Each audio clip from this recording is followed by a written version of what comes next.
31 নম্বর জাতীয় সড়কে ভয়াবহ সড়ক দুর্ঘটনার জেরে চাঞ্চল্য ছড়ায় এলাকায়। টানা বৃষ্টির জেরে শনিবার দৃশ্যমানতা কম থাকায় ঘটে এই দুর্ঘটনা। অবশেষে রবিবার সকালে সেতুর নিচে পড়ে যাওয়া ট্রাকের থেকে চালক ও খালাসির মৃতদেহ উদ্ধার করে উদ্ধারকারী দল। শনিবার অনেক রাত পর্যন্ত চেষ্টা করার পরও চালক এবং খালাসিকে উদ্ধার করতে পারা যায়নি প্রবল বৃষ্টি ও নদীর জল বৃদ্ধি পাওয়ায়।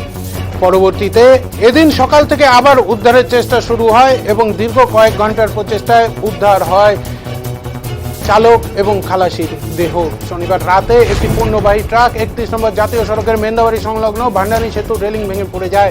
এরপর এলাকাবাসীরা চালক এবং খালাসিকে উদ্ধারের চেষ্টা শুরু করে, কিন্তু ভান্ডারী নদীর জল বাড়তে থাকার কারণে তারা ব্যাহত হন।